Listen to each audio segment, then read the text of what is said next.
Assalomu alaykum muhtaram kuzatuvchim. Mana oshlarni damlab qo'ydim. Xudo xolasa mana isiriqni ko'ryapsizmi? Sho'xni qarang, mana kulni ko'ring. Shu hammasi bizni boyligimizda.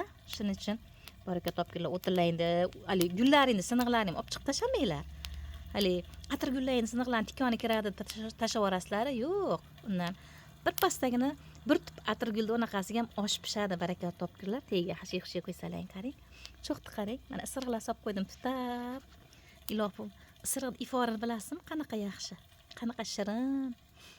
Voy, bu gripplarga ham dori, isiriq haqida ham hali sizlarga anaqa qo'yaman, bir kadr qo'yaman. Isiriqni shifosi haqida ham. O'zi Alloh subhanahu va taolo bizni o'zimiz yaratib, tabiatdan hamma borlig'ini qo'yib qo'ygani bizga shifo bo'ladigan narsalar. Biz hali esimizga kelmaydi xolosda yugurib aptekaga bora qolamiz. Aptekadagi dori bizga osonroq tuyuladi asli. Isiriqni olib kelib qo'yib qo'ysangiz, hidi ham shirin. Gripplarni oldini oladi mana, tutib oldi. Qarang, cho'qdi meni boyligim. Endi bunga hozir onamdan qo'ygan mana eski choynagim bor, mana. Qo'yib qo'yaman-da mana. Ko'ryapsizmi? Ana, bu hozir suvni isitib, dish yuvishga ham, tahoratga ham mana tayyor suv qilib beradi. Tashlab yuborgim kelmaydi men uchun bu tabarruk choynaklar. Onamdan qo'ygan hech narsani tashlamayman.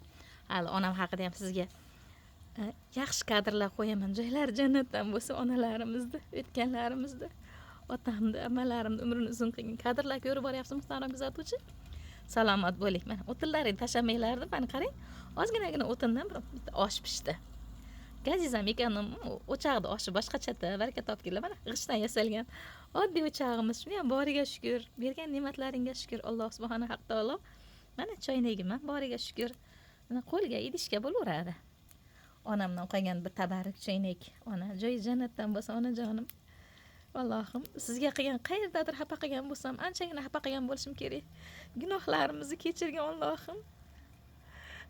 Farzandlarimizga qaytargilik qilmagin.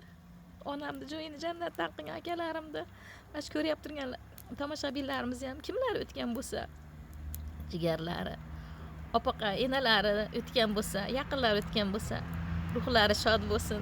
Joylarini jannatdan qilgan Allohim. Gunohlarimizni hammamizga kechirgin. Avvalgi, hozirgi, kelgusida qiladigan gunohlarimizni kechirgin. Mana men uchun tabarruk narsalar.